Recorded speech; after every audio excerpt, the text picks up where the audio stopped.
welcome to episode 43 of the GuildMag Podcast. We're back after a week away, and as always, we've got Aaron and Sandra joining me. So say hey, guys. Hey, guys. And hello to everyone who's joined us in chat, especially from tea time. Welcome to GuildMag time. Although that's not the name. That isn't nearly as good of a podcast name. No, it's not. I know. So yeah, we have got a lot to talk about this week. Obviously, the new raid is coming out on the 8th of March.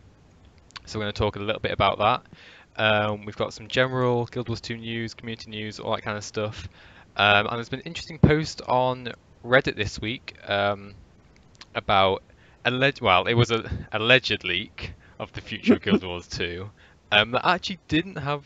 Some of his points weren't that bad, so we're going to discuss that a little bit as well, and take your questions and whatnot from chat as we go along. Usual stuff. Yeah, so as always, to kick things off then, there was a patch on the 23rd of February, nothing really major, general quality of life stuff, couple of... there's nothing really to discuss there, to be honest. So yeah, in Gemstore news, do you guys want to go over this? Because I've actually been kind of AFK from Guild Wars 2 this last week, so I haven't seen the Gemstore stuff. So I'm gonna let you guys Wow. take over on this one. Right. So we've got this electromagnetic glider. It's a thing. It's like electricity, lightning, just all around you for 400 gems. Its colors clash. Now, Aaron had some color issues with this, yes. Don't like the color scheme. And you were upset because it was a bit big? Yeah, it's really big. Like, the wingspan is kind of crazy, right? And a lot of people are going to like that. I'm not a fan. I'd like it a bit more contained, you know what I'm saying? A little more close to home. Okay. I mean, it was, I don't know what you mean by that, but okay. I mean, it does look larger. And my question was, and I didn't fork out my gems for this, but was it, my question was, is it going to scale down with the size of your character? Like, if you're an Azura who's like itty bitty, are you going to have like these Norn-sized electricity fields all around? No, you? I assume it'll scale per character. I assume it'll scale per character. Yeah, it's pretty big. It's bigger than any other back piece or glider, I believe. Yeah. Just in terms of its animation span. But no, it'll scale per character, I'm pretty sure, but some things scale weirdly with different races. Like Norn shoulders are way bigger proportionally to human shoulders. They just are. It's really weird. So there could be weird scaling like that happens that might result in some absurdity. I know that the little the anime, or what is it, a little Vine video that they put out, or GIF, it was on a Norn and it looked rather huge. Yeah, exactly. Apparently it makes sound as well. I don't know what sound it makes because, as I said, I did not spend my gems on this. For once. For once. No, I went and got the, what did I get this week? The Exalted Glider, because I've been wanting that one. I like that one. Oh, is that one still in the gem store? I thought they'd taken it out. 400 gems and it can be yours. Nice. Meh. Okay. So we also had the Crystal Savant outfit. Is that, Yes. I haven't seen that one. What's that one? So this one is like the actual clothes it's kind of flowy. It's not bad. But then they went and put these random crystals all around that to me look like Christmas lights. And I'm like a Christmas kind of digging it person, but I don't know. I Christmas kind of digging it person. Yeah, I dig Christmas. Oh, I've just seen it. Yeah, it's just The disappointment in his voice. I know, but it's got like the dye channels. You can actually like change the color of the crystals, which went down pretty well on Twitter earlier this week. People like that junk. I think this outfit is like I think this outfit is like the epitome of generic. Like there's nothing interesting about this outfit, like at all. I don't find that I call it generic. I just didn't. It's not that bad on Azura. I think it's just So, I mean, Nothing just from stands the out. screenshots, like, I know Azure it looks kind of cool because it's a bit, I don't know I know what I mean in my head. It's I don't kind know of how a to like it's scholarly, right? Because a Yeah, savant is like a but very like on the very Right. chart, knowledgeable scholar. it doesn't look quite right on a chart with like these little crystals, like not Well, what quite does? Am I attached. right? Well, if anyone's seen my chart, that's the way You they wear should all cultural look. armor. That doesn't count. Yeah. Shut up. I yeah, I don't know. I think I would have liked it better if it didn't have the crystals. I may have invested in it, maybe. But anyway, it's Just- there for 700 gems. I Yeah. just found it painfully ununique and uncreative. Well, I that's a don't bit know. harsh. I know, but It's- this is Aaron, yeah, so you this know, is every Aaron. week we have to apologize for Listen, his. You know, Listen, what do you Right. keep me around for? I know. Other than to be overwhelmingly harsh.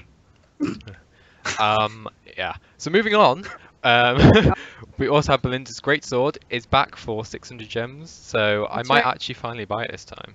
I know.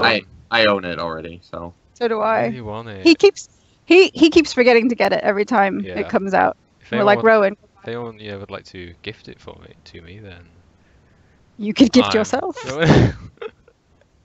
Well, while we're here, it's my birthday. It's not. No. The chat doesn't know that. We might have well, a okay. lucky benefactor. Anyway, Don't believe. Go ahead. so that's it for Gemstone news.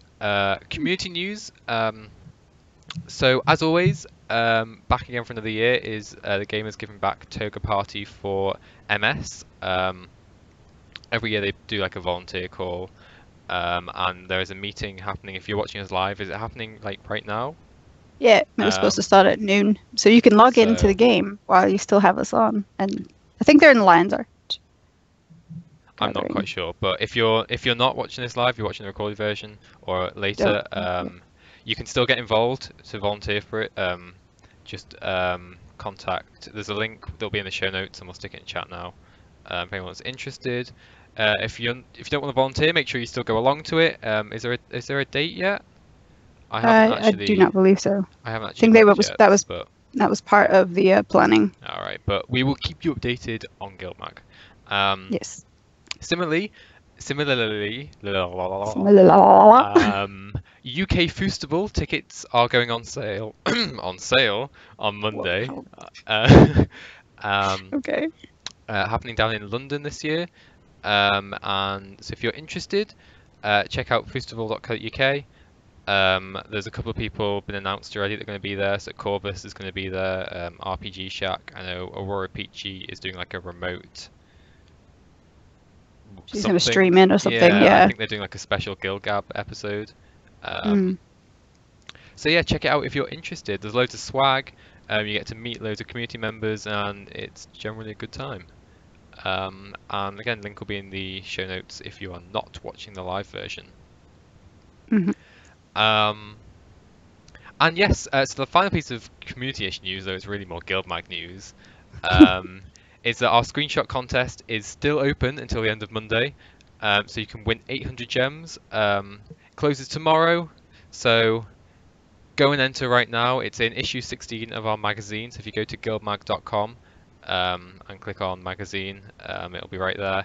The competition is it's quite an old competition now. It's celebrating 2015 in Guild Wars 2, and it was to submit a screenshot that kind of sums up your experience of that year.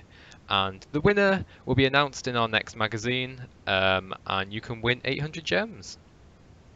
So there you go, enter it if you haven't. And final bit of news then, game news, as we mentioned earlier, Salvation Pass is coming on the 8th of March. It was announced on Guild Chat on Friday, followed by a Slothosaur tweet, which It's a bit disturbing. it is a little bit disturbing, isn't it? Yeah. So yeah, any raiders out there? I'm sure Reddit's going to be awash with guides and tips and stuff come the 8th of March and for the rest of the week. So yeah, exciting stuff. I'm going to talk about that a little bit later on. And for anyone that was wondering, just to clear things up, you will be able to enter without having cleared Spirit Veil previously, which we kind of already suspected anyway, but just clarification. That actually really surprised me. I thought you'd have to be. I thought you'd have to finish Spirit. Really, though. I wasn't expecting it. Well, and it might be because you're closer into the raiding scene than we are. Like you raid and we don't, so yeah, that might be why. You probably had a bit of a. You probably were a bit more knowledgeable on the uptake there. Well, I mean, the whole thing is that the way that you explained raids to me, because I'm the total noob, was that one raid wing follows another, and it's all part of the same Yeah, so that's the way raids work. Elsewhere. Traditionally, in every other game ever. Okay. So so I was expecting that you would have to actually clear 1 before you could even enter 2, because game logic. I don't know.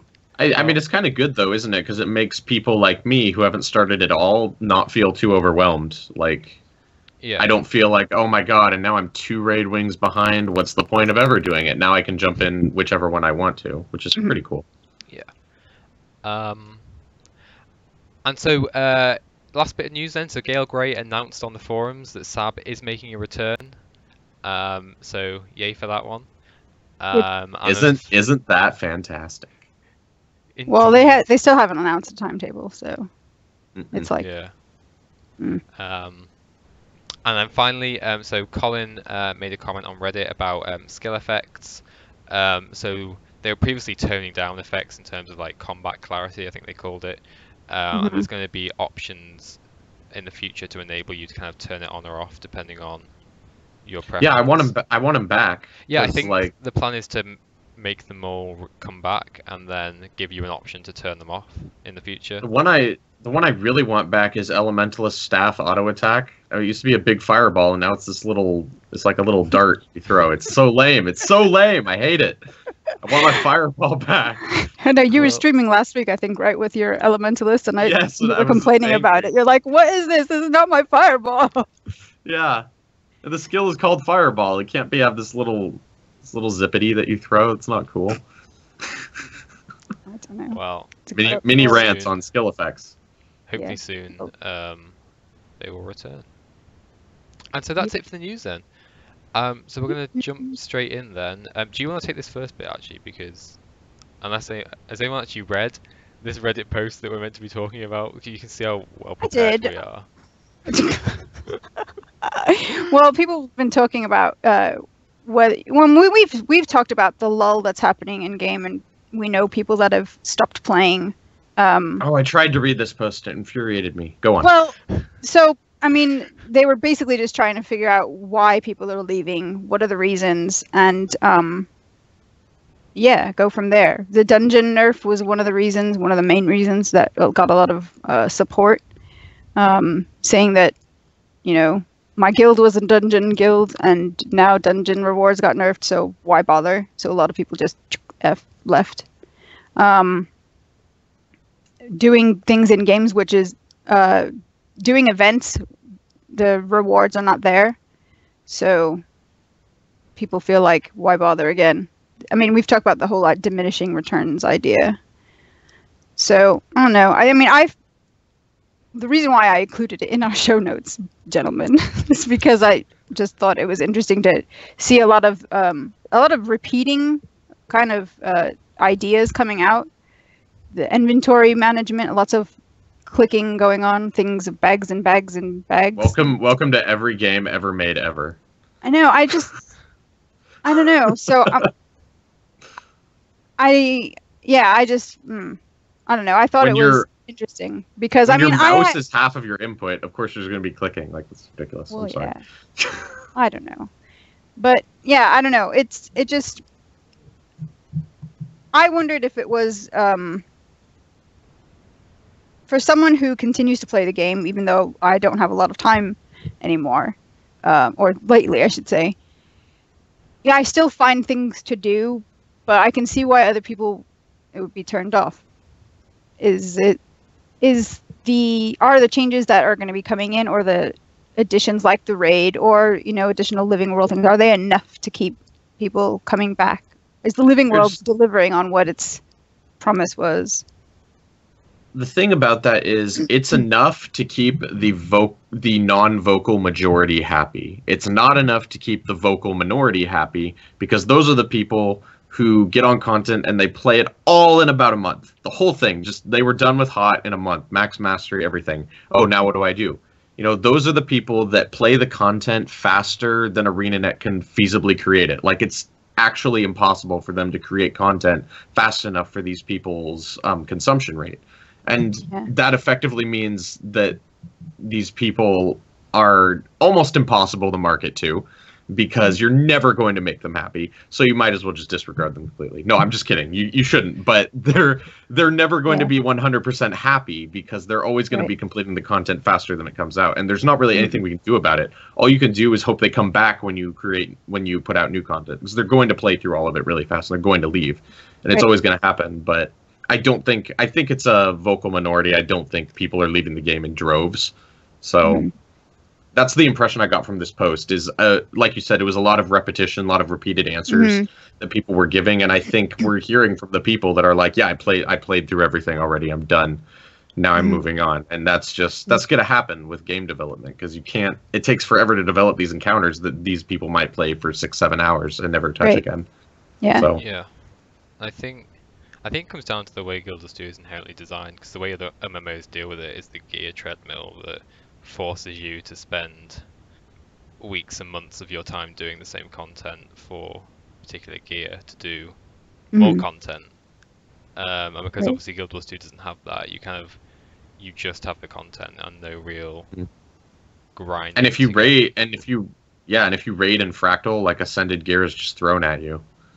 Yeah, and the end game content, the raid aren't particularly difficult in terms of if you could compare it to raiding in other games. So it's not as content that intensive. it's content that kind of gives people a little bit of a pause for if you're just rushing through. It's like, oh, this takes me a couple of weeks to get through, but then it's like back at the same pace. I explained that really poorly.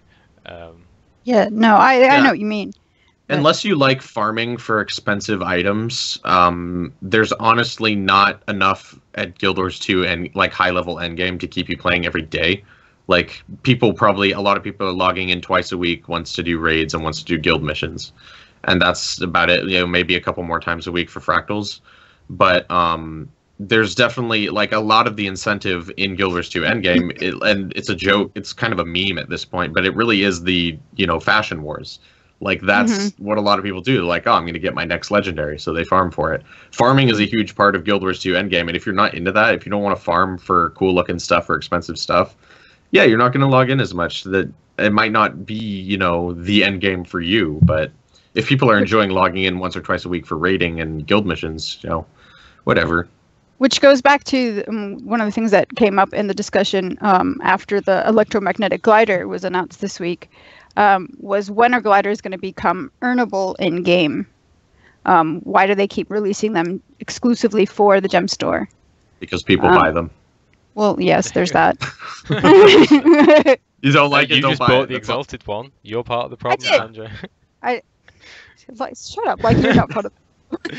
No, but I mean, I think it's is it the Soul River glider skin? Is that earnable through the raid only? Nope, that was on the gem store. Yeah. Was it on the gem store? I didn't see it. Yeah. Okay.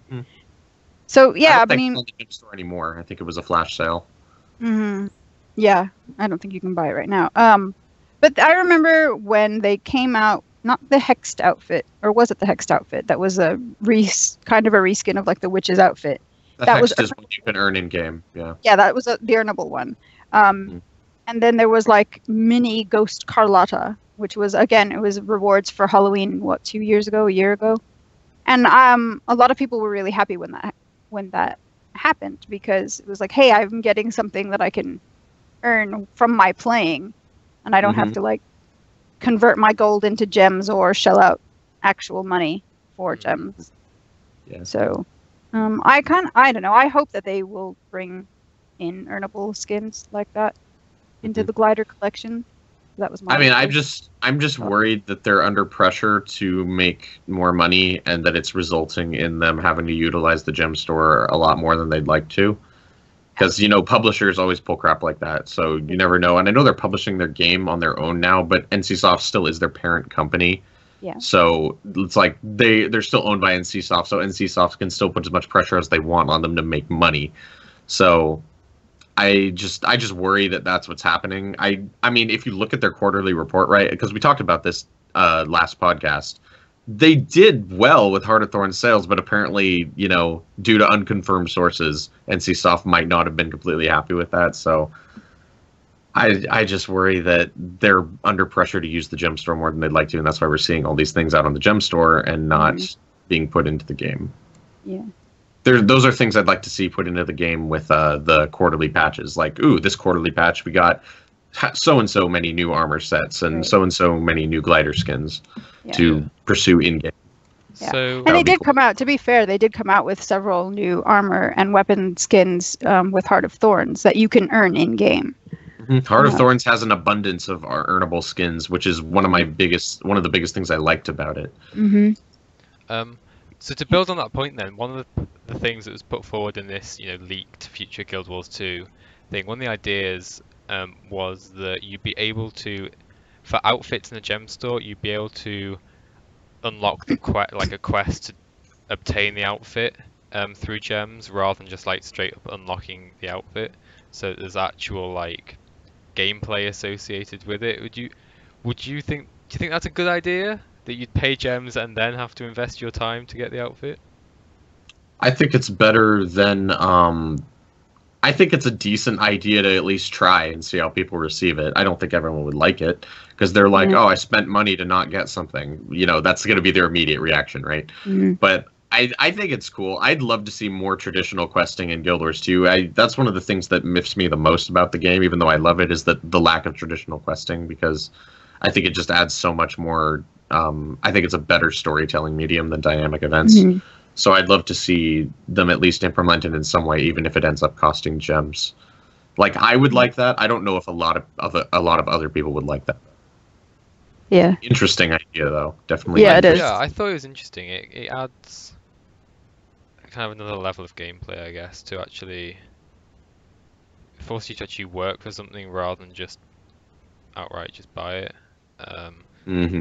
Well, and they did that before in Guild Wars 1, you can get the bonus story quests to find out about the bonus mission pack. The bonus mission pack, which was Palawa Jalko, I think. I know I bought it, but I haven't played very many of the missions in there. It's Palawa Joko. You get to play the Palawa Joko's Turai Asa storyline, the Sol de Lesio and Mersat line, and the Master Togo one, and there's another one too. I think there's 4 storylines total you can play. I don't remember. Gwen versus which is Char. It's the 4th one. Yeah. I used to play those a lot. Farm for the weapon skins. There you go. Well, I mean, I came late to Guild Wars 1, so I picked up the bonus mission pack later. So I still haven't gotten through all of those. But, I mean, it's not like they haven't done it before. So I guess they have that precedent that they could kind of draw. I hadn't even thought of that, but that's a perfect example of exactly what they're talking about here, is purchasing content on the cash shop that's actually playable. That's they have done that before. I hadn't realized that. Yeah, they totally have, though. Yeah, it's definitely interesting. So talking about some more of the ideas that were put forward in this post then. So one of the ones was obviously new dungeons with, I thought this is the interesting part, with randomized elements to them to keep things fresh. So there'd be no more paths, like 3 or 4 paths, there'd just be different ways you could go, but each way would be slightly randomized each time, with the gameplay closer to raids than current dungeons or fractals in terms of difficulty. Do you think that would work in game? I mean, I actually really like it as an idea. I feel like that what they're talking about here, I'm not sure how to exactly interpret what they're trying to describe in this idea on Reddit, but what I got out of it was sort of a pseudo procedurally generated dungeon where you've got all these elements that are possible for it to throw at you, and it picks and chooses a certain amount of them and throws them into the dungeon that it builds for you. And so it's procedurally generated light, basically. And I like procedurally generated stuff, so I would be all for this idea personally. Yeah, so that's interesting. I think it'd be really, I'm down with it. I think it'd be really great. I mean, it's probably totally unfeasible and never going to happen, but I think definitely dungeons when you're just doing the same path over and over. And it's a problem in I think every MMO that has dungeons. It's just boring because you know the content and you just switch off. I think if you add in randomized, procedurally generated elements to it, so you're never quite sure of exactly what you're going to get each time. It's very similar to the fractals with the instabilities. Yeah. I was going to say it sounded like what before, because I think now you get to play one fractal and you're done. But before it was like it would just auto choose which ones you would play fractals, through. Yeah. So they've got some sort of precedent in their technology where they could do something like that if they just built on it. It sounds like. So, yeah, that would be cool. Because then, like you said, you wouldn't switch off. Yeah. It would keep things interesting. I think it's definitely something I'd be really interested in. What would you think about the difficulty aspects? They mentioned it would be harder than fractals and dungeons are at the moment. Do you think that would be okay for most players? Or do you think... I definitely think as far as dungeons go, because, dungeon, the word, carries a certain context with it, right? The dungeons tend to be relatively difficult content, and in Guild Wars 2, let's face it, they're really not. There's a couple notorious bosses that are, a tough fight just due to mechanics, but for the most part, they're pretty easy. So I wouldn't mind seeing difficulty ramped up if they were to do this sort of a dungeon revamp. Yeah, I'd be cool with it. Especially with where the dungeons are right now, that they're basically just ignored.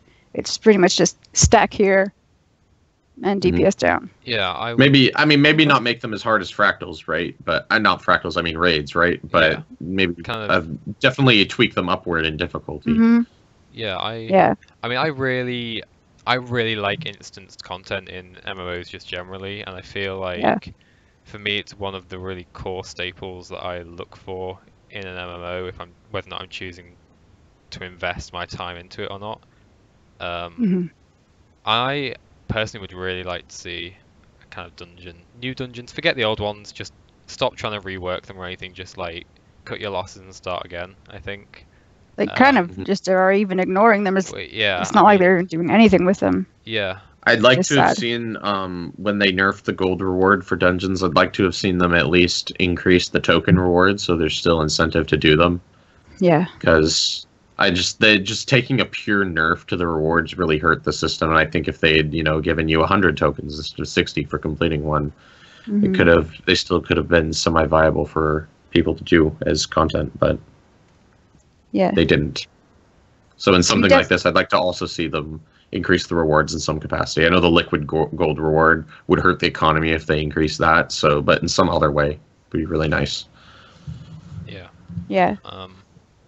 So yeah, it's interesting. I mean, if they were to ever do anything like this, it would probably apply to fractals more than dungeons, because they've explicitly said that fractals are the where focus. They see the future. And thematically, it could make sense to have like randomized, procedurally generated stuff, because it's all unstable and you never know what you're gonna get. And then But I highly doubt we'd ever see anything like that. But it's a nice what if, I guess. Yeah. And so the next thing I wanted to kind of discuss is the idea of different types of open world maps. So they put forward the idea of having two different kind of end game maps. So you've got the wilds and you've got the battlegrounds. Battleground maps are essentially big zergs, loads of big monsters, huge kind of wars going on this map between players and the environment. So kind of, I guess, like Hearthorne's maps, but on steroids, I guess. Kind of imagine. I don't know. It kind of just sounds like World v World to me. Yeah, I was gonna say like kind of World v World in PvE somehow. Which sounds okay. It sounds kind of cool, but I can imagine it could get a bit. Like I remember when Silver Race came out. Yeah, I guess. I mean, when Silver Race first came out, and they brought in a lot of the world versus world elements with like the sieges and building up the keeps and capturing them and keeping their control and all of that. I remember thinking, well, this is kind of cool because I liked those elements of world versus world. I just don't like the PvP aspect of it. So I liked the Silver Race for that reason. But then it kind of my normal, I lost interest in maps, and then I started wandering around in other maps, and I still come back to Silver Wastes. It's not that I don't, and I still enjoy it. But what made Silver Wastes really keep people was how lucrative it is, as Aaron knows well. Yeah, no, that's why it's a fun map, but the reason it's still populated 100% of the time, 24 hours a day, is because it's still the most lucrative enterprise in the game, I'm pretty sure. Besides maybe it's not and it's not on a timer. Yeah. Like the hot because it's not, you can push the meta as much as you want. Switch maps, do it again. It's better than the Heart of Thorns maps. In that sense, I agree. Yeah. Because everything on Heart of Thorns is on a timer, which kind of sucks. Yeah. And it takes about half, even less than half as long as a Heart of Thorns meta to push fully. So I'll stick with Silver Wastes, thanks. Yeah. I think it would be a good idea if we come back to this kind of randomized element. The thing, even though, one of the big issues with Heart of Thorns maps, and just generally for me, is that the event chains are great, but it's the same chain over and over again. Over and over again. So after you've done the chain a few times, it's kind of like, it's great, but it's just the same thing. If you add in some way to make chains much more randomized and dynamic than they currently are, I think that could be a nice way to kind of breathe some life into future. Bring back the dynamic events. Yeah, basically. Because I know there was a post, I think was it this week or last week on Reddit about there's a couple of events in game that I can't remember. It's like this really secret group of like I don't mini say events, bosses, but like mini bosses. I think there's 3 of them, and they belong to this group, and I really can't remember what it was called. But it's like a really rare event to spawn and to encounter, and it's quite a difficult event. Do you know what map it's in? Is it core or is it in? Remember. It's core. Core Tyria. Core. Because I know that I found launch. Yeah. And I know that I found like random mini dungeons that you have to actually go and activate. No, they're not. Oh, this is gonna bug me. If anyone in chat knows what I'm on about, feel free to tell me the name. I'm wondering if it's the 3 triple alliance bosses in Brisbane Wildlands. There's one for the bandits and one for the inquest and one for the nightmare court, because they have an alliance in that map. I don't know how rare that event is though, but I don't think so. It's basically every time it appears on Reddit, this is the only time I've seen it, everyone's like, oh, I never even knew this existed in game. And it's apparently relatively difficult content. So things like that make more of them. Yeah, make more them stuff not like so that. rare. And make things much more dynamic, and don't just have set chains where I know what's going to happen every time. If we fail, this is going to happen. If we succeed, this is going to happen. Have multiple paths within success and fail, which is obviously a huge amount of work. Development time, yeah. But I think it's a much more dynamic system, and as a player, it would be much more enjoyable, especially if the rewards are there as well. Because at the moment, people just do things like Dragon Stand. You just do it for the rewards, right? If you could have a map that you do for the rewards whilst actually enjoying yourself and being like, oh, we've got this event this time, it's kind of cool, then it just adds that extra dimension, I think. Yeah. Well, and another problem I see with the whole randomized feature, like randomizing everything, is people are going to be like, when you announce that, people are going to be like, oh yeah, cool, that sounds awesome. And then when it comes out, people are going to be like, oh my god, too much RNG, I quit Guild Wars 2, worst game, 0 out of 10. And just the negative feedback from it in practice is going to be so overwhelming, and compared to the hype people build for it. So that would definitely be a problem if they release systems like that. I think overall they'd be good, but just the amount of crap you'd hear from the more negative side of the community would be not pleasant. Not a pleasant experience. Yeah. I mean, I think it's just the challenge of MMOs in general, because they're games that you're meant to play persistently rather than every other game that exists. It's like you play it once and then job done, let's move on to the next game. MMOs are this kind of niche. Yeah, if you don't like repeating content, if you don't like repeating content, don't play an MMO. Like, just don't do it, because it's a thing in spades. You look like you got something you want to say, Sandra? I don't know. I don't know. I think it depends on the type of person that you are and type of games that you like too. I mean, I was thinking of I started playing. What did I start playing last week? Pillars of Eternity, and everyone was like so hyped about it that I've spoken to about it, and I got it. I logged in, and I'm going through this, and I'm going, I'm not enjoying this game. Why am I not enjoying this game? I guess I was expecting it to be more dynamic than it actually is. Oh no, that is not a dynamic game at all. Yeah. That is a very classic static RPG. Well, that's the thing, and it's like I felt like from like the trailer videos that they put out, it looked more dynamic than it actually is, and so I was just kind of going, "Oh, I'm glad I got it on sale." you know, it's very much a pause and play RPG. It is. But even like Dragon Age, which I'm also still in the middle of one of them. It feels more dynamic, even though it's also pause and play. So it's finding that niche that you like. And for me, Guild Wars 2 has always been the thing that draws me back, because even though I know where things are and what I can do, I don't know, there's just a lot to keep me entertained. The combat feels really good in Guild Wars 2. That's one of the things that brings me back. Yeah, but I mean, it was even like that in Guild Wars 1, and I wasn't like into like the hardcore content of Guild Wars 1, like you guys were, but it was still the game that brought me. I would still consistently come back to it, because of how vast the world is, how much you could do, all the different side quests, and I would repeat those quests, but it was still it was fun, Yeah. So the other type of map then that they put forward is the idea of the wilds, which are kind of the difficult true endgame open world maps. And the basic principle is that each wilds map has only one waypoint right at the start, and like in a safe zone, like a town kind of thing. And outside of that, enemies get increasingly more difficult the further away from the waypoint you are, and you can't interact with other players that aren't like in your preformed group or squad outside of this like town. So it's sort of instanced.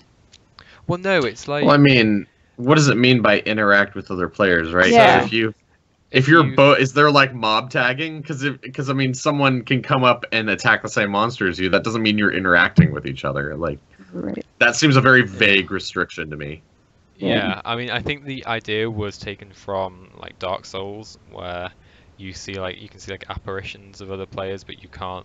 Okay. They can like affect your game, but you can't like. So if you couldn't go and res another player, you couldn't like heal another player or work with them to do anything. So, do you think that has place in Guild Wars 2 at all? I think it sounds like a really interesting idea for just any kind of MMO. The single waypoint thing and the increasing enemy difficulty sounds legit.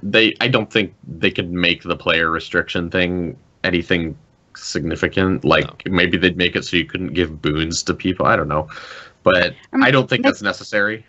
I just think making the monsters difficult, making the event chains difficult, and making the single waypoint is kind of cool. I think people would like grow to really hate these maps because of the single waypoint thing. They kind of have that idea working in like Dry Top and Silver Waste. Even in the Heart of Thorns maps, there's not that many waypoints, and the waypoints are quite far apart from each other. So if you die and you haven't opened up that waypoint, you got to go all the way back and run back. And that's not fun. It's not. Yeah, that's not something people are going to be like, oh, that's so cool. People are going to be like, oh, God, I think to run all the way back. But yet it's still a part of what's happening now already in a way. Yeah. And I think here we are still playing. A really interesting idea, because the idea is that you kind of see how far you can get in the map, and the further you get, the better rewards, the harder it gets, and then you die, and it's like, oh, I've got to go back to the safe zone and start all over again. But it's kind of like this single playthrough map, essentially. You do it, and then you get your rewards, you see how far you get, and it's like, it becomes kind of a challenge in itself, like, oh, how far can I get this time? How do I learn to kind of do this map? And I think they said something at the end where, like, the very end of the map would be, like, properly raid boss like difficulty. I think as a true end game map, I think it would be I wouldn't be against it. I'd like to see. I think it'd be good to see in game. I mean, whether or not it's right for Yeah. Guild Wars 2 is another thing, because you've got the whole discussion that we always end up having, is like, is it the casual MMO versus Right. hardcore players? hardcore. And it would be very unlikely that the majority of players would make it to like the end of the map regularly, kind of thing, if it was as difficult as is proposed. Yeah. I mean, we see, like I said before, we're seeing elements of this in the newer maps that we've gotten, with the meta events. But I think the main criticism still is the reward system, or even like world bosses. You get on the world boss train. Yeah, you can make some gold from running the world boss train, but I mean, the individual chests, sometimes how much money do they have versus items, and some of the items the are... world boss train, you're Correct. making profit off of rares and ectos, right? Yeah. But I mean, I don't think you should make a lot of profit from the world boss train, because it's not like, that stuff's really easy, man. Yeah. So it's But, really easy, I mean, and like, it's pretty quick.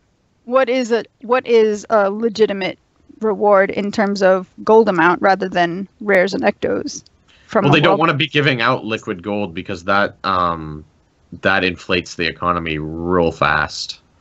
I understand that. I just think it should be more than 2 coppers. That's true. Yeah, maybe give them like 20 silver or something. Something. I don't know. But yeah, I think it's an interesting idea. If ArenaNet were to kind of scale it up, what they're doing already. I don't know. I think people are happy with the Heart of Thorns map rewards. Like, those are pretty good. If you save up all your rewards through the whole meta event, you have a lot of stuff by the end. Just don't open it while things are going, because your inventory is going to fill up. I mean, it's not as good as Silver Waste at the end of the day, but it's pretty good. Yeah. Okay then. So that's all I really wanted to bring out from the from that Reddit post. Unless you guys have anything you want to bring up. I think we covered most of it. I think we're covered. Yeah. All right We're then. good. Let's move on then to talking a little bit about the upcoming raid. Mm-hmm. So we have Slothosaur and his We do. crap. Slothiness. No, what's And the his name crap? of his of the little lad? Slubbling. Slubbling. That's the one. Yeah. Which we'll be facing on the 8th of March. So I just wanted to talk about... Don't hold back, Rowan. Tell us what you Okay. really feel about the sloth. Okay. Wait, I thought we weren't allowed to be negative on this podcast. No, I'm allowed to. What's going on? I'm the raider here. I can say whatever I want. So I feel... So what I look for in a raid is a boss that feels genuinely epic, that you really are proud to have taken down. And when I get around to killing this sloth, am I gonna feel like I've taken down an epic raid boss, or am I gonna feel like I've just taken down a big sloth? You're gonna roll your eyes a bit. I suppose it depends on what he actually does. To be fair, it's a pretty big sloth. Well, we've seen his death animation, and We have that seen his doesn't death fill me animation. with great confidence that I'm going to be like, yes, Slothosaur down. I mean, even the name is just it feels a bit like a parody of a raid rather than an actual raid to me at the moment. I mean, here's the deal, though. It's supposed to be like, this boss is supposed to be silly, right? There's no way anyone's taking this boss seriously. When they had fun with this one, it's supposed to be a silly boss. I don't think they're going to give it any heavy story pertinence or anything. It's just going to be like, oh, there's a wacky sloth boss in the middle of this raid, And then once you get past it, it's back to the raid story. But this is just kind of an interlude. It's a silly interlude, is what it is. But do we need a silly interlude? I mean, yeah, I feel like at the moment why we've not? yet to see a big epic raid bot. I feel like Gorseval is the first we've got to a genuine, yeah, it's a proper raid boss in Guild Wars 2. Let's get excited. You know when they do hype videos about bosses, and it's like, oh, Sabbatha's pretty underwhelming as a raid boss. Not in terms of her mechanics, just in terms of you see this person standing there. It's like, that's the end boss, really? yeah. Right. So I really, really want something like that from the raid. So I really hope that further in the wing, there's something that's genuinely big and scary, and I'd be happy something to make you yeah. sit up and take notice. Yeah, and so like Deo says in chat, and they did say there was a lore reason for the sloth being there. Yeah. So I think the speculation is that something to do with the magic wave that went out after Mordermoth died. It sort of affected creatures and made them a bit stronger. Made them into sloth grub hybrids. Made them into more powerful than they need to be. Yeah. But yeah, I definitely feel like it's a silly, it's just a silly thing that they wanted to do to be silly. But it doesn't mean they can't give it good mechanics and stuff. But I agree with you. It's not going to make you feel like, you're not going to have epic music playing when you're fighting this thing or anything like that. Yeah. You're just going to kind of roll in your eyes. It was funny because when they started talking about the Slowblings and they showed his spitting up attack, like he's puking on you because he's got like acid reflux or something. That's what the dev said that he was like thinking when he was like animating it. And I'm going, well, that doesn't sound like something that I want spat on me, but okay. No. I feel like there's a place to put like more, I guess, silly, for lack of a better word, like bosses for raiding, but I don't feel like Guild Wars 2's flagship raid wings are the place for it. Because this is meant to be like convince people like me that this is an MMO I can continue to invest my time in when it comes to raiding. I mean, Guild Wars is a pretty whimsical MMO, though. Let's be honest. It was never the most serious. Like, they've tried to be dark, right, and serious and gritty with their storytelling, and that resulted in like super cheesy Marjorie noir dialogue, right? So it's not exactly the darkest, most foreboding game ever. Like, there's gonna be giant silly sloths. There's gonna be golems that are named Mr. Mittens and stuff like that. Well, yeah, it's gonna happen. That's true, but I mean.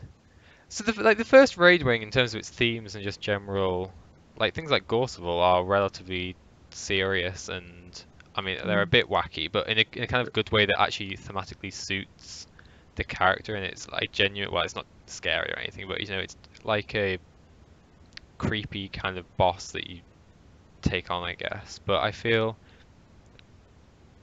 I don't know. I want something big and epic to take down. You want to fight an Elder Dragon, Ron. You want to fight. Yeah, I want to actually fight an Elder Dragon for once. That's actually like. Arlie in chat brings up that Bobby did try to give him a more serious name, but everyone really liked the name Slothosaurus, and so Slothosaur was like the compromise name, and it's kind of like, okay, well, this is true.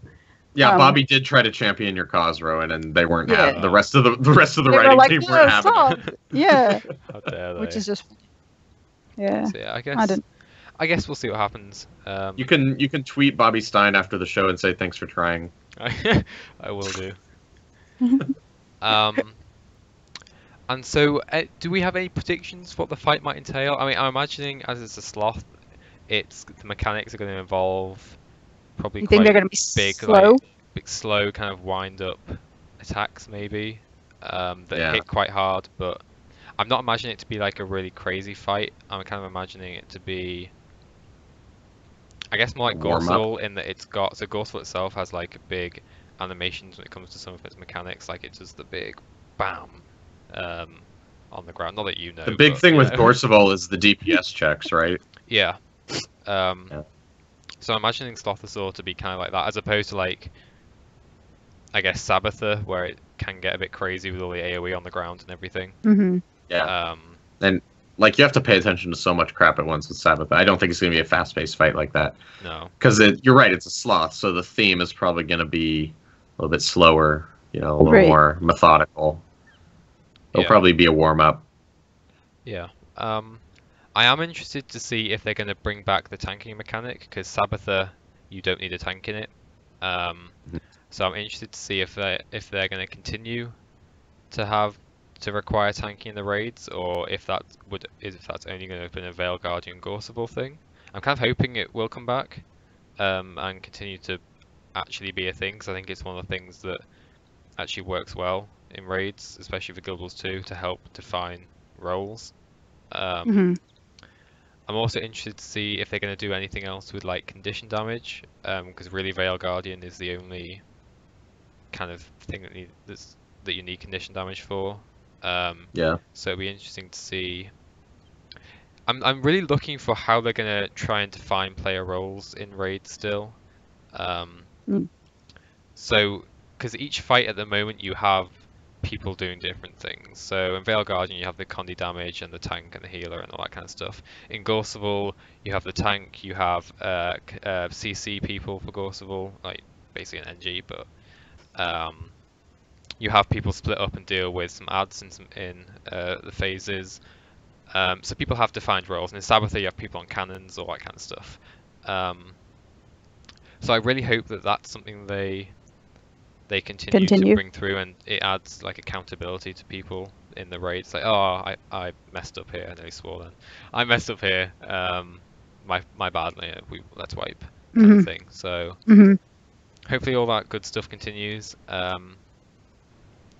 In terms of difficulty, I know they mentioned it'll be kind of similar to what we've got at the moment, which I'm a bit miffed about. That surprised me. I was expecting that they would increase it. They would continue to increase it. I mean, I understand that Slothosaur is probably like the first boss in the raid wing, but why?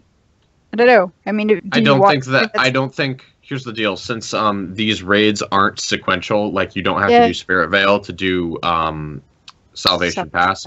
I don't think they want to trivialize Spirit Veil versus Salvation Pass by making Salvation Pass officially more difficult. Well, I think they want them. I think it just. I mean, like Veil Guardian and Gorseval are trivialized anyway at the moment. Like most people, if you can.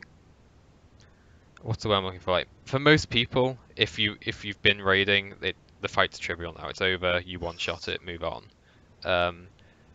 Probably Sabbather as well for groups that have killed that. There's still people that are struggling with Sabbather a bit. Our group included actually, but in time that'll be I mean, that's going to be every raid boss ever eventually. So I think, I think they should be more difficult. In all honesty, because they're just too easy, to put it simply. And we've had this discussion before that it took guilds like a week to clear the whole raid wing, when it should take at least a few weeks if you've never seen a fight before to be able to clear an entire raid. But we'll see. I heartily disagree. If there's some fight that I have to work 3 weeks on beating, I never want to play that content ever in my whole life. Maybe that's the reason why. There's no bigger turnoff than saying, yeah, you got to practice this for about 3 weeks until you beat it. I'm never going to play that. That sounds awful. So that sounds to me, because I know when Rowan and I were talking about this yesterday, that's one of the reasons I think probably why they're trying to appeal to a wider spectrum of player types. So they want to get the kind of hardcore elite players like Rowan with your rating experience, and yet they want to still appeal to people who just want to jump in and be able to complete the content. Maybe not face roll it the first time, but you know what I mean? Just kind of. I think casual players. Go ahead. I was going to say, I think in trying to do that, you end up appealing to nobody. Because the content's kind of at this middle ground where you can't just jump straight in without having... You will wipe for a good number of hours on Veil Guardian if you don't know what you're doing and you don't have like an experienced group around you, because it takes time to learn it. But at the same time, for people who are experienced at raiding or just experienced in Guild Wars 2 and know how to play the game, it's not a difficult fight to learn, and there aren't that many mechanics to like keep track of in your head as you're going. Like when I'm raid leading, I don't even think about mechanics anymore. It's just you just know it. So in good raids, even once you've learnt the fight, there are still things that you keep ticking over in your head that you remember to like call out and remember to do stuff. So I think they run the risk of trying to do this middle ground of ending up just appealing to nobody, and kind of raids maybe falling on their face a little bit. Honestly, I think it would be fine if they just appealed to elite players in terms of the difficulty, because, listen, if I really want the raid done for my legendary armor, I can go buy the raid pass, like, tomorrow. People in Party Search sell raid pass all the time. I'll sell you. Yeah, for casual people, if casual people want the raid done, they can pay their way through it. So they might as well just appeal to the elite players. There was a thing on Reddit yesterday, well, when I woke up, I saw it, about a group offering to kill on your boss of choice if you came and sang for them on TeamSpeak. That's amazing. And That's they so were that's so streaming great. it apparently, so I might have to go and see if there's That like a VOD actually of it. sounds like a fantastic stream. Yeah. So Yeah. I'll see if I can find the link for the show notes if you're not watching us live. I don't know. Does that qualify in the terms of service as real world trading? Yeah, I Like- don't know. I don't know. I have no idea, but it seemed to go down well on Reddit. So what point was I making? I've completely forgotten. I Bosses just hard, told you but elite players. yeah, I'm gonna Yeah, screw up so- your name here. yeah. P3RE. P3RE. I think it's Perry. Perry. There we go. That could be it. Sorry if I've screwed you up. Sorry. But it makes the point that they want to make raids accessible. Otherwise, enraged timers would Enraged. probably be a lot tighter. I said enraged, didn't I? You said in range. Okay. Sorry. Yeah. Enraged timer. They also say, or they just Yeah. underestimated the players. Yeah, Yeah. and it's like they always game developers always underestimate their player base every single time. It's never possible to truly account for what your player base is going to be capable of. They're always going to be, they're always going to circumvent whatever you come up with. So it's not One of really you can't really get annoyed about players being underestimated because it's going to happen every single time. One of the things that I enjoyed about, I think, the season 1, Living World season 1 content, and to some extent season 2, was that the encounters that you got throughout the season, they were kind of escalating in level and mechanics a little bit more each time, so that you were building up towards that final, not so much the Scarlet instance encounter, but towards like the final battles in Lion's Arch. So, where am I going with this? I don't know. To the point of underestimating the players, why not expect them that they will learn it and want to get better and make your stuff harder? Yeah, I mean, so there's an interesting thing that happens in XIV, which I always seem to come back to this, Final Fantasy 14. Yeah.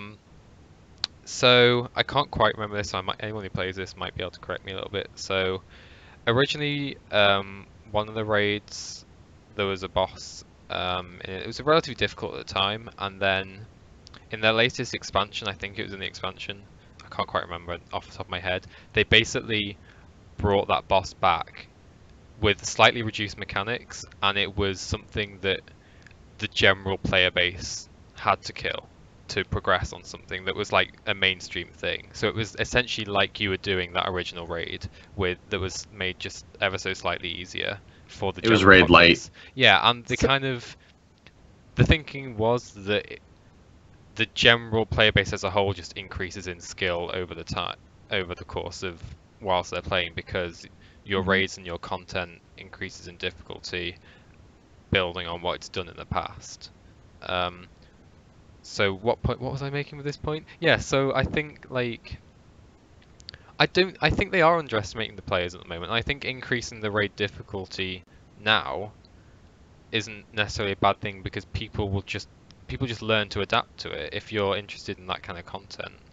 And I totally wasn't a raider when I started playing Final Fantasy 14, but I quickly became it because I liked the challenge of it. And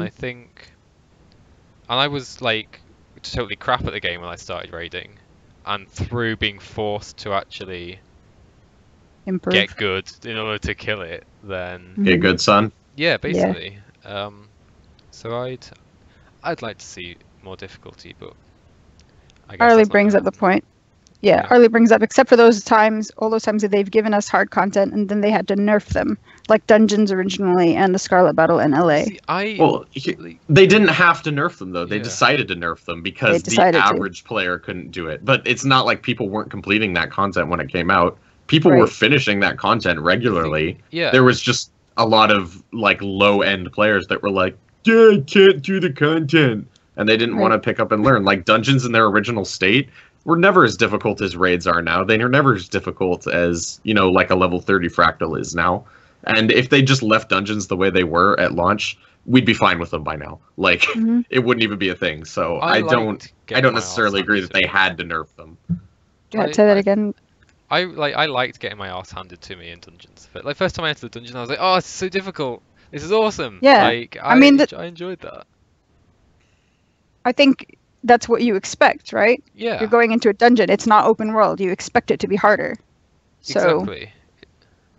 yeah. A lot of people feel very coddled these days, though. So Like, yeah. Well, Take the training wheels off. We're ready. yeah. Okay, and so the final little bit we're going to talk about before we wrap it up.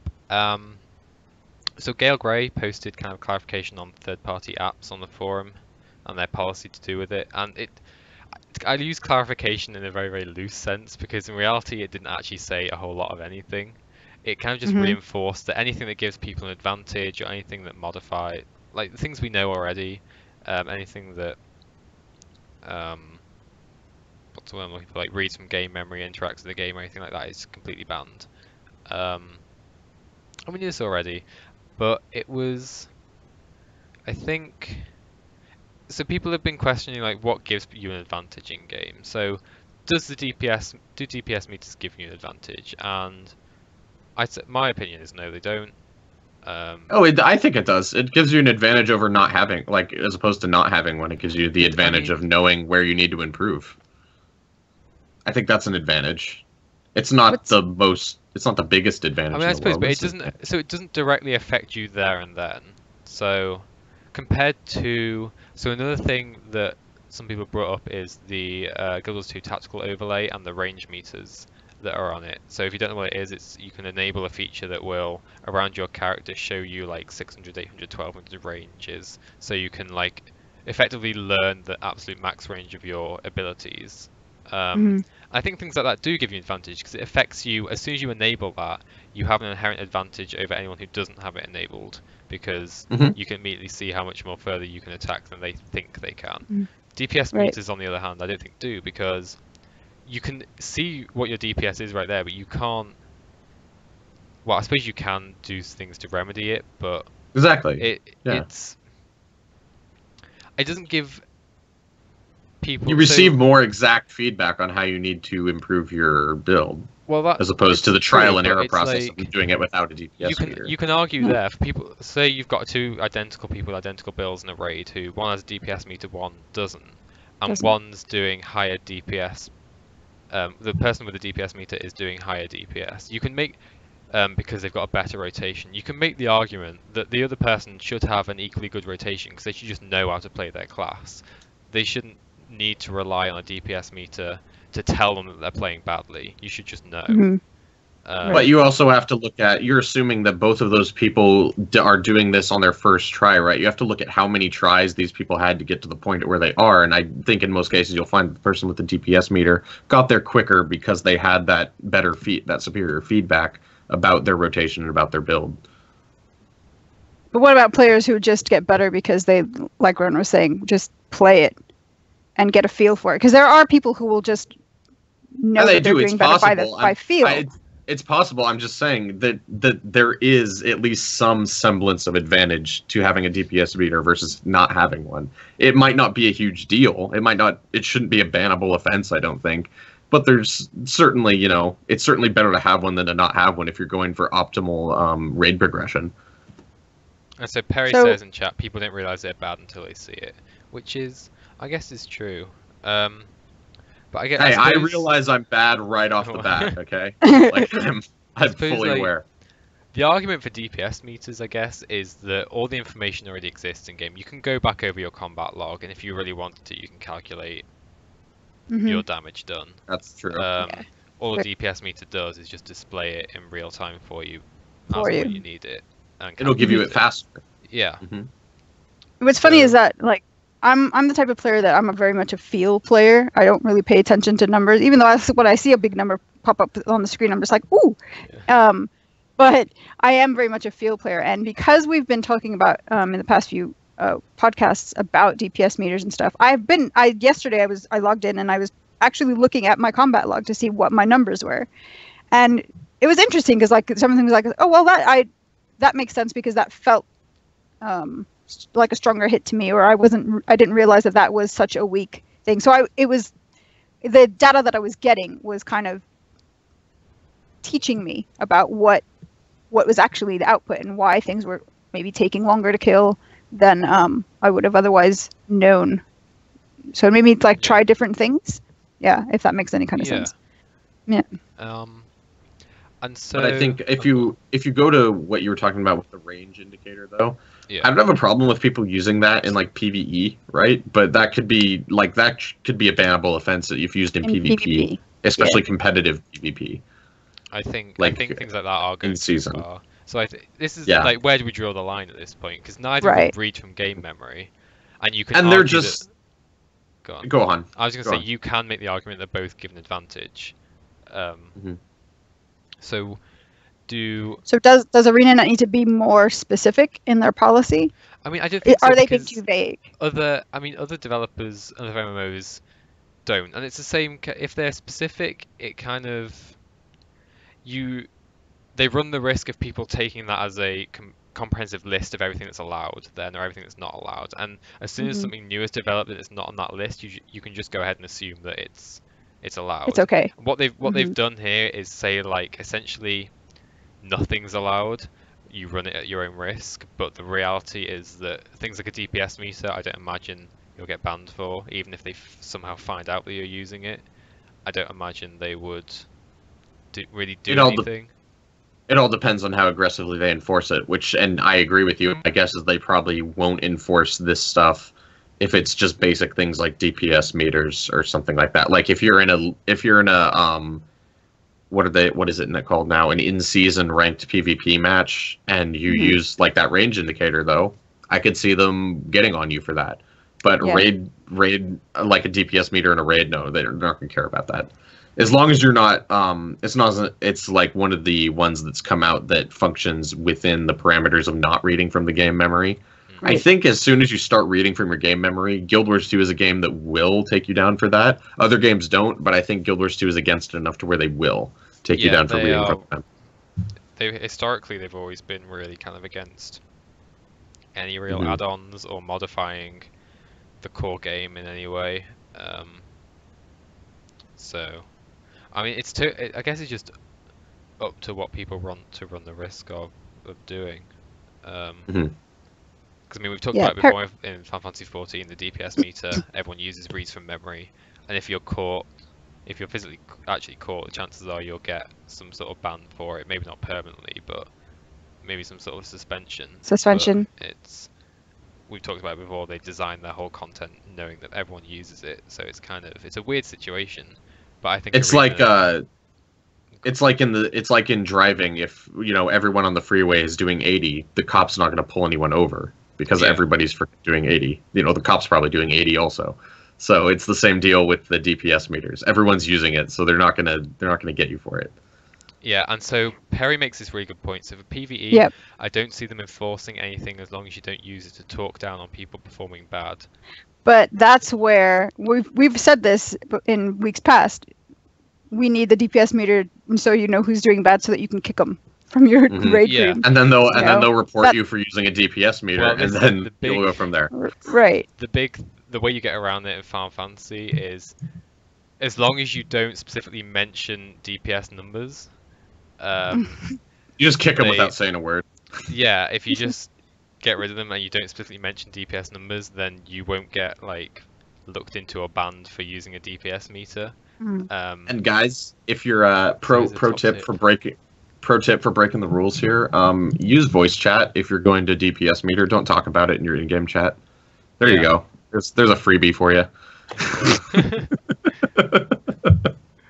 I don't think anyone's rating through text chat, but just in case there's somebody who thought that would be clever, don't do that. I mean, most people don't even use the DPS meter anyway. So I mean, our group does. It's perfectly rateable without. Yeah. You're not using the DPS meter, are you? We don't need it. I mean, if most people in your group can play competently, you don't need it. DPS checks aren't really that high in Guild Wars 2. You don't have hard enrage timers where you will get wiped as soon as the enrage hits.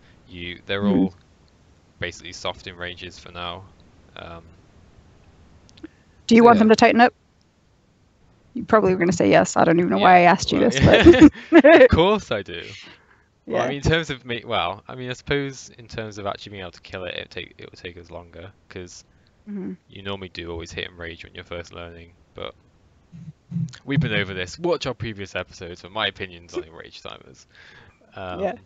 I think that's pretty much it for this episode. Unless you guys have anything I don't you know. want to bring up. I think we're good. Okay. So some stuff coming out on GuildMag. So stuff that was published. Sorry. Yes. Um, Yes. So we have Aaron's Arena Guardian Thrifty Threads.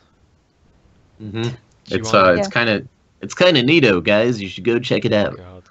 The voices. Um, What was your inspiration for this, man? Tell them. On a stream. I think it was Diesa No, it wasn't. It was Metrica Province. When I was streaming my map completion stream on Metrica Province, viewers suggested that we do a heavy armor Thrifty Threads or not a heavy armor, but a Guardian, specifically a Guardian themed Thrifty Threads. And I was like, you know what? I can make that happen. And so I did. And now it's You a went thing. with like pit fighter type gladiator. Yeah, because I was like, Logan did the whole gladiator thing once, and he was a Guardian. Because Guardian doesn't strike you as a gladiator type thing, right? It strikes you as like a knight defending a castle. And I was like, but what if he was getting down and He's in dirty in the pits? You know what I'm saying? So, so I decided to make that a thing, and so now it is a thing. How much does Okay. the And you outfit can- come to? Do you know off the top of your head? I don't think I tallied it off. What I do in the articles is I list all the prices of the individual pieces. I haven't been tallying them though. Maybe I'll start tallying them. That might be fun. It comes out to like under 10 gold. There you go. So if you Yeah, want, it wasn't too bad. if you want a It is Guardian less than outfit 10 gold. for under 10 gold. And go it has check no out. gem store items this time, yeah? No Nope. gem store items. under 10 gold including dyes. So There you go. Ooh. So GuildMag.com for that. We also had a new writer publish a kind of Heart of Thorns systems review, which is worth checking out. I know it's kind of late to be doing like Heart of Thorns reviews, but it's still a really good read. So go and support that. Yep. This coming week, we have another Thrifty Threads. Aaron by is just Aaron. a fashion machine here. mhm. What are you Probably later. previewing this time? Later this week we're gonna do a Syrah, and I'll leave it a mystery as to what armor class. It's gonna be Ooh. a Syrah. We haven't done an Asura one yet. so You know, it's and gonna be fun. Asura is hard because the male and female got a lot of just the male version of armor a lot of the They're time. so small. It's hard to make an Azura look like I know. impressive. That's why Like it's for fun. me, it feels like challenge.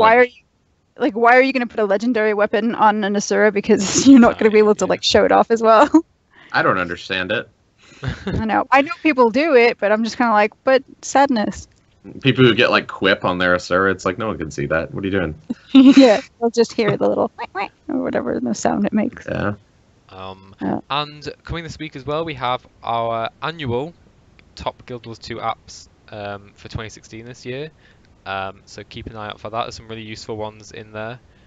Mhm. There's usual there's a wide variety actually. There's a wide variety Yeah. of useful Guild Wars 2 apps that may be of interest. So keep an eye out for that on GuildMag.com. And the final point before we head off, as always, we are recruiting more writers. So if you fancy writing for us on anything that interests you, PVE, PVE wise, Drink some water. yeah, go You to. I'm dying. a you little bit. okay? Yeah. Yeah. Go to guildmag.com/join. We also have positions for editors, designers, and that's it. That's But- the design. Yeah. And streamers if you are interested in maybe doing some streaming for us as well.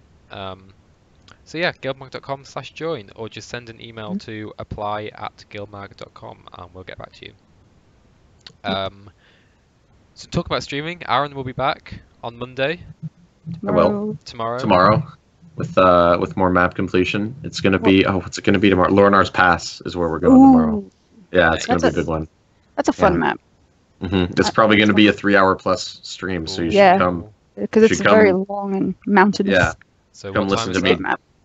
map. That will be at 7 p.m. Pacific, 10 p.m. Eastern, and some crazy time overseas. Oh, I don't- Yeah, it's like that. We have a few overseas people on the stream actually, and they're always like, "Yeah, it's like 4 a.m. dog. I'm totally watching the GuildMag stream."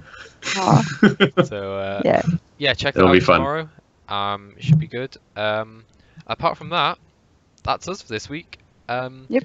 So we'll be back next week to, I guess, I don't even know what we're going to talk about next week. We can't talk about a new raid because it won't be out yet. We'll find something. We'll fill some, yeah. We'll find something. So big thank you to everyone who's joined us in the live chat. If you're watching the recorded version, we are live every Sunday, 8 p.m. GMT, 12 p.m. Pacific. I got it right for once. You on did. Twitch.tv/GuildMag. Mhm. And that's about it. So we'll see you in a week's time, guys. Thanks for joining us. Yep, thanks. Bye. See you guys. Bye.